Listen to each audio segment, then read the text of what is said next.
I had managed to keep a healthy skepticism of ghosts, ghouls, and all things supernatural until I was 28. I found most claims of such things to be dubious at best and harmful at worst. I was very much in the camp of classical sciences, as I had studied physics at Edinburgh University several years earlier. While my profession has never taken me back to the scientific arena, I had until this time maintained a ruthless opposition to pseudoscience and superstition. My friends often wonder about the change they saw in me at that time. What surprised them was that it wasn't a slow, steady change of heart, but rather a complete turnaround overnight.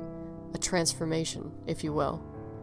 It may have appeared as if it occurred so very quickly, but in fact it happened over a slightly longer time scale, 2 weeks to be precise. It was February. In fact, it was the week of Valentine's Day. Around this time, I was going through a socially isolated phase. It's something which often happens in the bleak Scottish winters, where I became increasingly wrapped up in my own loneliness and passing bitterness at those who fit in. It was, and still is, a neurotic hangover from my teenage years, one which has plagued me for far too long. 2 weeks earlier, I found myself wandering through the cobbled streets of Edinburgh to clear my head. Walking, as amusing as it may seem, has always been a great comfort to me. You are, in every sense, alone with your thoughts, but that part of you which craves the company of others is slightly appeased by being in the world, even if you're only in it long enough to share a glance with a passing stranger. Edinburgh is a very old city, and has remarkably kept much of its former self. The cobbled streets meander down the steep side of what was once a volcano, breaking off sporadically into narrow lanes which occasionally open up into secluded courtyards. These numerous courtyards are often flanked on all sides by tall terraced houses, huddled together as if whispering of a secret of long-forgotten past. The impressiveness of Edinburgh as a city is often lost to those who have lived there long enough to find beauty commonplace. As often happens when gripped by depression, I hadn't been sleeping well. I had finished work the previous evening around 5 p.m., and while I managed to get a few hours of sleep, my mind just wouldn't let me relax. Come 6 in the morning, even though it was a Sunday, and I could for once have a long lie, I conceded defeat in my attempts to have a proper rest, and got up to greet the world, however reluctantly. By the time I had set out, it was still early morning, and the cold January air stung my face. Although Edinburgh is, for want of a better expression, a tourist city, at the time it was still relatively deserted, even for a Sunday. A slight mist had risen up out of the water of Leith, making it feel all the more colder as I passed through the narrow lanes and down the empty pavements, entirely oblivious of where I was going. As the shops opened up and the first trickle of tourists bled out into the cobbled walkways from their hotels, I deliberately headed for a quieter, often forgotten network of streets. My wandering mind had indeed taken over. As I broke from the haze of daydream, I found myself standing at the gates of an old graveyard. I had been thinking of turning back and heading home, but something about this place awoke into compulsion in me. I had to explore it. I found it curious that the gates, constructed out of blackened steel rods, were laying unlocked as early in the day as this. Entering the cemetery, I immediately noticed the overall isolation of the place. Enjoying the sound of the gravel under my feet, which pierced the silence, I moved slowly along the path littered with small white stones. It wasn't a large graveyard. It seemed to consist of 2 separate plots, with the older graves at the front, bordering the fence and gate. Filing backwards up onto a diminutive nearby hill, where the more recently deceased residents lay. The oldest graves bore the weathered scars of age. I found one which was dated 1776, but the epitaph was illegible. I felt a sadness staring at the headstone, wondering about who it belonged to and indulgently contemplating about myself as a forgotten or lost soul. Eventually, I moved off, wandering up the hill towards the newer graves. I found myself drawn to a large old sycamore tree, which loomed over several graves below it, with an almost protective demeanor. I stared at one of the headstones, reading the words but not registering them, as my mind was engulfed by yet another daydream. The grave stood out somewhat from those around it. The headstone was white in color, while those which were accompanied it were forged out of a deep, black marble. Without thinking, I ran my hand over the smooth stone, feeling the occasional mark of the elements upon it. At the foot of the headstone lay a small, innocuous vase. It was made out of a brownish metal, copper I assumed, as the surface exhibited small veins which were blue in color due to its exposure to the weather.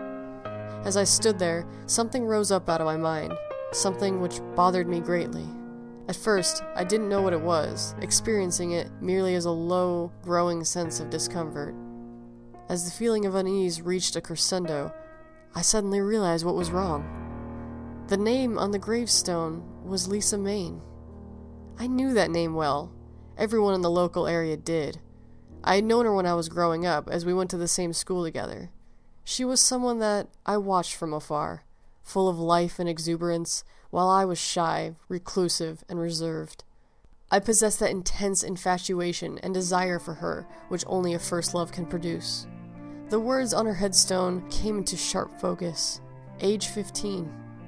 I was overcome with a tremendous sense of grief and loss, one which took me entirely by surprise, so much that I had to leave that place.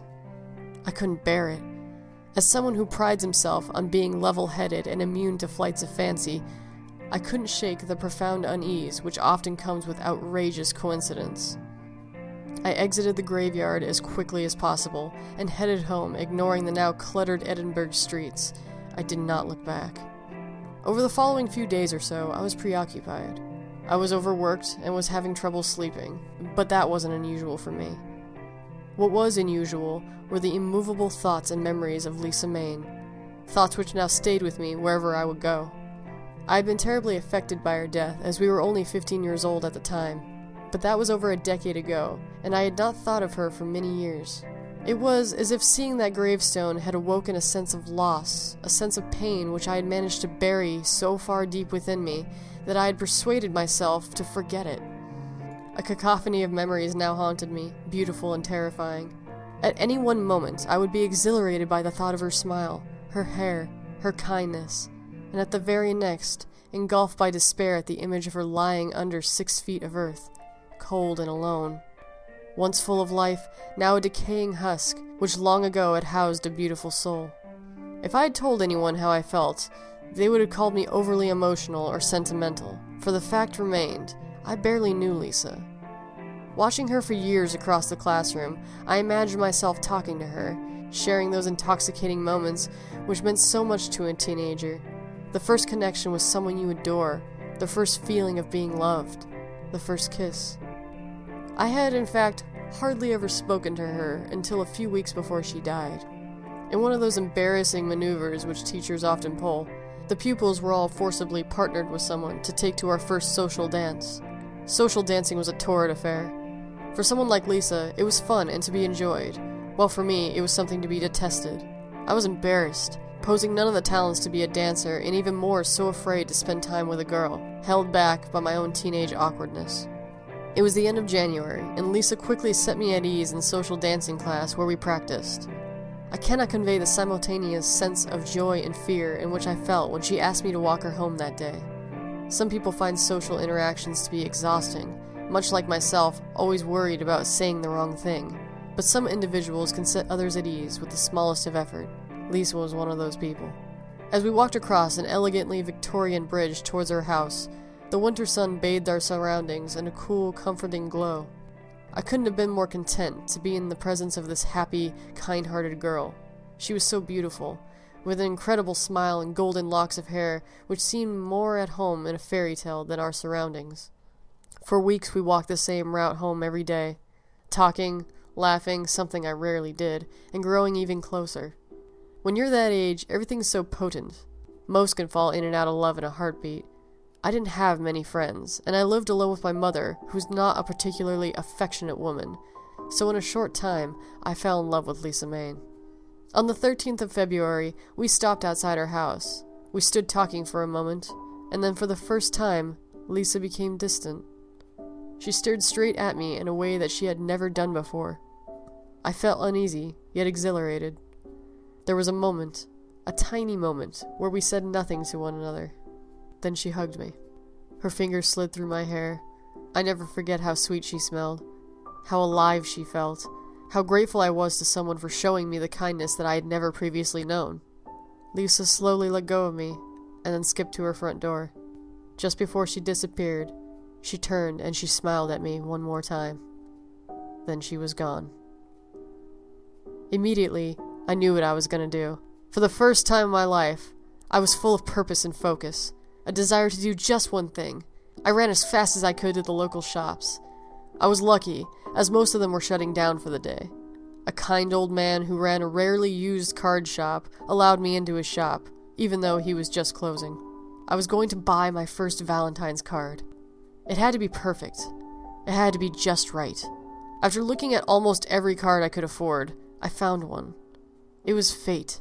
The card was red with a white circle in the middle.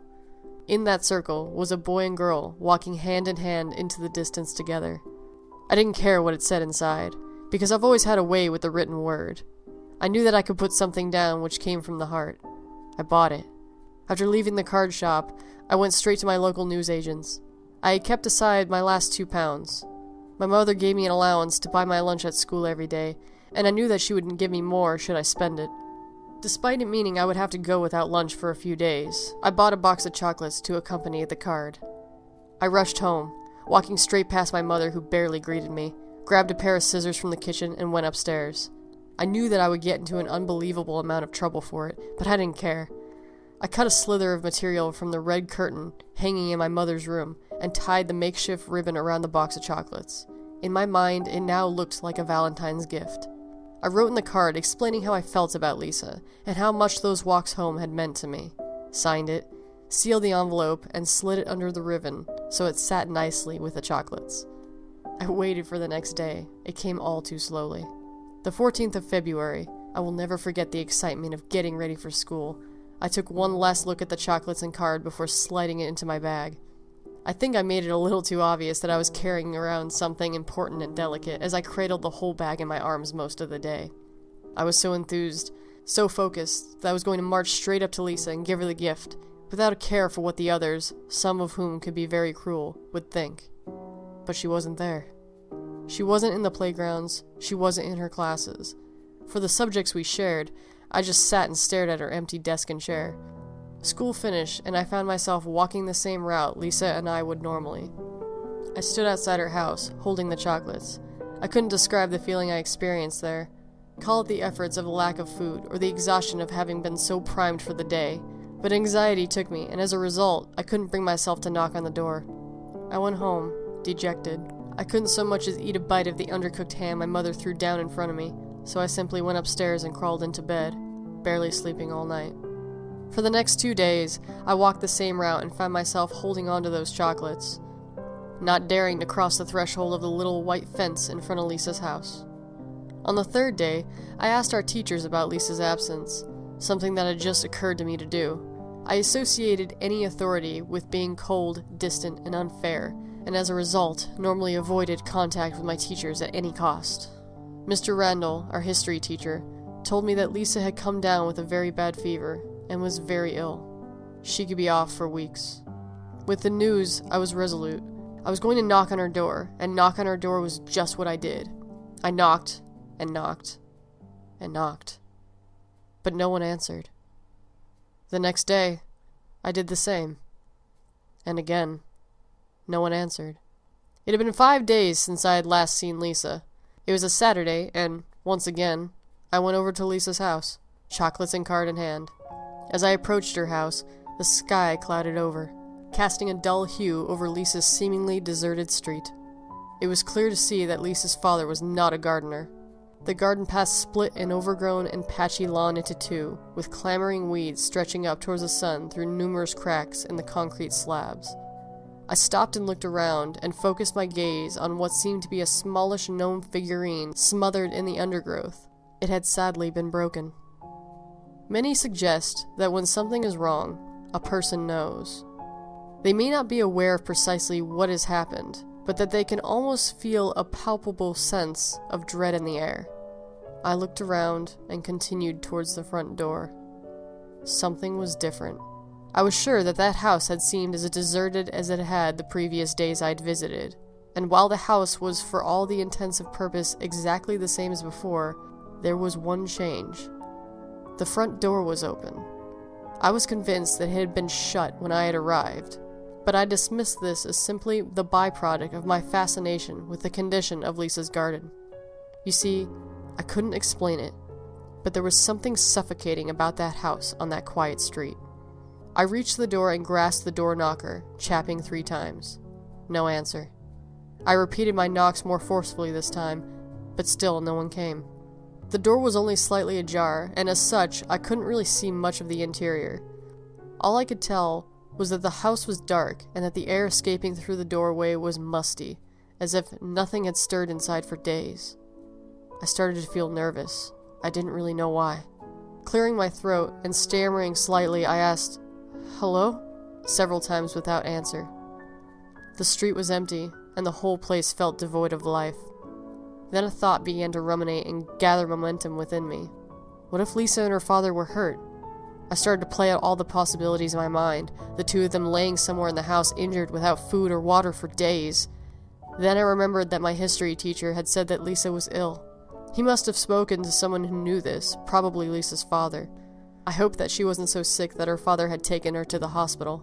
Despite the logic of my thoughts, I still couldn't dismiss the horrible feeling that something was indeed wrong. Fear began to grip me. Yet I closed my eyes only for a moment and found the memory of Lisa's embrace all the solace that I needed to overcome it. I held on tightly to the chocolates and flowers as I pushed the door fully open. It moved silently.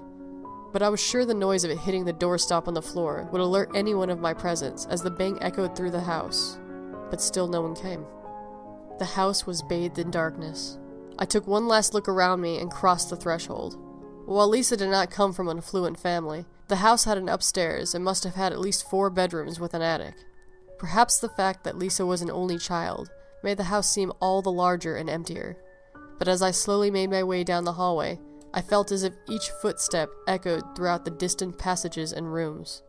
Beginning with the living room on the ground floor, I moved from room to room, occasionally asking if anyone could hear me, but I quickly became aware that I was only talking to myself. The air was stiflingly hot, and running my hand across a radiator, I realized that the boiler must have been on for quite some time. As I moved into the kitchen, at the rear of the house, I heard something. It was an almost rhythmic, dull thudding. I couldn't identify what it was, but I knew that it was coming from somewhere upstairs. I left the kitchen, as I was glad to do it, as it was filled with the smell of rotting food, and walked to the foot of the stairs. The staircase was quite narrow and ran along the inside wall. At the top of the stairs was a landing which curved round to the left and led onto the other rooms. The dull thudding was now more pronounced as I slowly climbed the stairs. The same fear which had gripped me at the door returned. The realization of wandering into somebody's house uninvited came to a fore. Stopping for a moment, I closed my eyes and thought of Lisa again. I continued on. As I reached the top of the stairs, the thudding noise stopped. I shuddered, not even thinking of it. There were 3 doors leading to the other bedrooms, and one leading to the bathroom, which I could already see was empty. The door to the first bedroom lay open. I peered in slowly, almost expecting to find someone there. There was no one.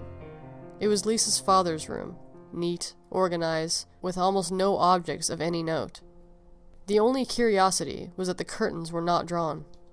The door to the second room was closed. Again, I was overcome with a sense of intrusion. I was walking around inside someone's house without invitation. In effect, I was a trespasser. I knocked on the door quietly. Waiting for a moment, I realized the room must have been empty and turned the brass handle on the door. It opened. As I pushed the door, it creaked and then suddenly stopped after only a few inches of movement. Something was behind the door. I pulled it towards me and then pushed again, but no luck. With each attempt, the wooden door bashed off of something. I suddenly became aware of the noise I was making as each attempt echoed throughout the house.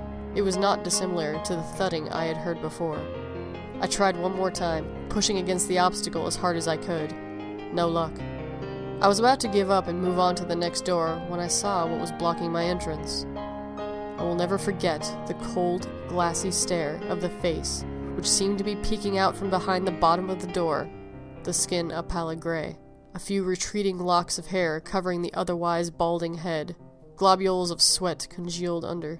Most of its features were obscured by the door, but the only visible eye still stared, clouded and covered in shadow. I didn't scream. because I quickly realized that not only was this the face of Lisa's father, but that he was very much dead. I felt numb, but looking back I realized that I had handled the situation much more calmly than many of my age would have. But then I did have a strange fascination with such things, reading many accounts of quite horrific death scenes. I stared for a moment, composed myself, and then instantly turned the thoughts to Lisa and where she might be. Was she in the same room? Was she in the attic? All I could hope for was that she was okay. Something then happened. An event which I, to this day, repressed, ignored, and avoided as much as I possibly could. Something which shook me to the core. Something which I have never told a soul. The face staring up at me through that gloom-filled gap in the doorway moved. At first, it was only slight, and I disregarded it as the effects of shock. But then it moved again. Suddenly, the door began to shake violently, as if being punched and kicked by the body laying behind it. The head turned upwards, as the cracking of rigor mortis from the neck struggled against each sharp and vicious movement. A putrid gargling sound gasped out, in rage from deep within its bloated throat. I closed my eyes. I was sure it wasn't real. The banging stopped, and the house fell once again into silence. I let out a sigh of relief and opened my eyes. What I saw, I could barely describe now. The face had moved upward, from being behind the door to being level with mine. The door shook and rattled under the strain as its venomous attacker tried to claw and batter its way through. Finally, the face pushed and squeezed through the gap in the door, revealing its repulsively loathsome features in its entirety. Dead, swollen with clotted blood, gasping relentlessly for air, all the time staring straight at me through hate-filled eyes, with lips pulled back over teeth gritting together, grinding against each other in wretched hatred. I don't remember much which took place after that. Perhaps I'm glad to. I know I escaped, and I know that I ran home confused, crying and babbling like a madman. I also know one more thing. While the memory has been pushed so deep inside that I can barely recognize it, I know whatever was in that room slipped through the gap in that doorway, slipped through and grabbed me. How I escaped, I don't know. The truth was more horrifying than I could have imagined. Lisa's father had lost his job a couple weeks earlier, and as bills mounted, combined with the pressures of looking after his only child, he snapped. When the police entered the house, they found poor, sweet Lisa's body in the cellar. Her wrists were tied to the radiator. She had been strangled to death. After killing his daughter, Lisa's father then went upstairs and hanged himself in her room. After a few days of hanging there, the cord he used to choke the life from himself seemed to have snapped. The police found his body slumped behind the bedroom door. The door was open. As time eroded the memory, the explanation of these events altered greatly.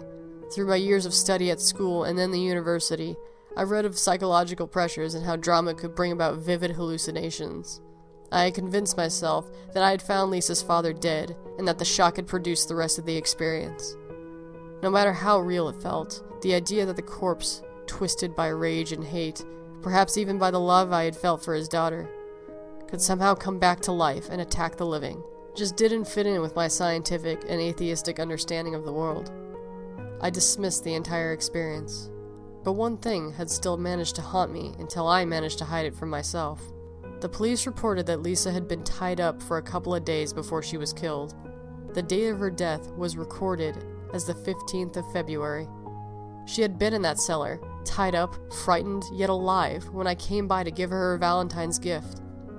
People talk about hauntings and spirits, but the memory of that contorted face rising up through the doorway was nothing compared to the knowledge that I had went to her house that day, that maybe, just maybe, I could have saved her. Yes, I was a child, but I could have done something. I grew up, but I never felt that love again. That feeling of connection with another human being. I developed an unhealthy attachment to my own company, and found myself more interested in burying my head in textbooks than perhaps meeting others or even falling in love. The friends that I did have were never close to me, nor did they ever truly understand who I was. Seeing Lisa's grave had brought it all flooding back to me. Those stolen moments, that thing in the house, her death. The funny thing was that all those memories, both traumatic and precious, the one thought which would never leave me, was of the Valentine's gift I never gave. While I had still hoped that the dead thing in Lisa's house was of my own imagination, and that the world was still very much material, lacking in the spiritual, I still felt the need to rectify this. I had kept the card all those years. In many ways, it was both my most cherished and loathed possession, cherished from the memories that drew up within me, and loathed for the same reason. On the morning of the 14th, I walked through the cobbled streets of Edinburgh towards Lisa's resting place.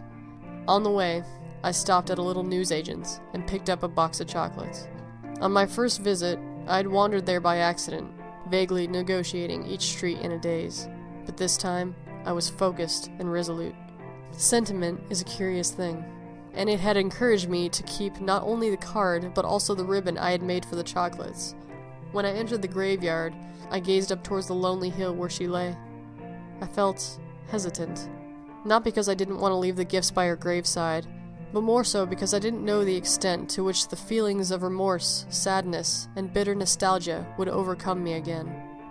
Nevertheless, I took a moment and made my way up over the withered path, up towards the hill, up towards her. There I stood. The sun was still relatively low in the sky, and it cast long, contorted, and exaggerated shadows over everything. After standing there for what seemed like an age, I pulled out the ribbon, tied it carefully around the box, and then placed the chocolates and the card against the cold headstone. I don't know if I said anything. At the time I probably didn't, as I was still convinced that she wasn't there to hear me. That once your loved ones pass away, they're gone forever. That death is the end. I do know that I cried. I cried like I hadn't since I was a child. I fell to my knees and buried my head in my hands. I was inconsolable. Those moments of utter sadness, utter despair at the cruelness of life, and what it had done to beautiful Lisa, were the last I had as a true skeptic. For as I knelt there, the wind blew gently through the graveyard, gently caressing those stone markers of loss and those who attended them. I heard and read about people having a religious or spiritual experience, and while I cannot truly accept others' testimonies, I can say that what I felt at that moment was profound. An aching, beautiful feeling of companionship and love. I looked around. No one was there, but I felt that someone was. I tried to shake the feeling off as my mind simply playing tricks on me, but no matter how much I tried to stick to that interpretation of events, I simply couldn't do it. That feeling shared a twin emotion. I had only once ever felt that way before, when Lisa hugged me, the last time I saw her. As the sensation washed over me, I realized that I had truly been searching for that same feeling again, but never found it until that moment. I stood up, wiped my eyes, and touched the gravestone as if to say goodbye. I walked to the graveyard entrance with a smile which stretched ear to ear, something anyone who knows me will tell you is extremely unusual. When I reached the gate, I glanced once more at that hill, which for me was no longer a site of loneliness, but one of love and friendship. The second and last time I can say that I've ever seen a ghost was at that moment, for standing up on the hill beside Lisa's grave was a blurry image of a young girl in a pink social dancing dress. I didn't run to the grave because I knew I didn't have to. She waved slowly at me and then disappeared behind her gravestone. I walked home. I felt full, joyful, exuberant. It was almost impossible to describe that experience by the gravestone. Perhaps completeness will do for now, but even that can't convey it. Friends wonder what happened to me around that time. The truth is that I found something that I didn't know was missing. Some reading this may think that I found my faith, but it wasn't that at all. What I found that day was companionship and acceptance for the only person that I had ever truly loved. I knew from that day onwards that the world was a far more mysterious and wonderful place than I could have ever possibly imagined. I knew that I would never fear being alone, for when I go wandering through the streets of Edinburgh and find myself at a quiet stretch of road, I smile to myself, knowing that if I listen carefully, I can hear the footsteps of Lisa, that girl I loved so dearly when I was a child, walking with me wherever I go.